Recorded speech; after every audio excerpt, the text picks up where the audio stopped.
治安 Top 3，中小學校網號稱倫敦最強，實行。咁同大家介紹下呢個樓盤嘅基本資訊先。嗱，睇翻 planning 嘅資料咧，佢成個地盤嘅面積大概係2.2公頃啦，會提供1014個單位。預計咧頭一批會係2028年底到2029年初落成嘅。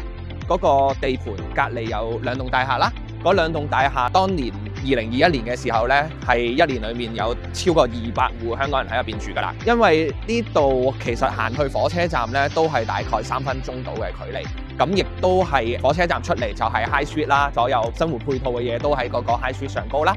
隔離你見到呢個紅磚嘅地方咧，其實就係警察局嚟嘅。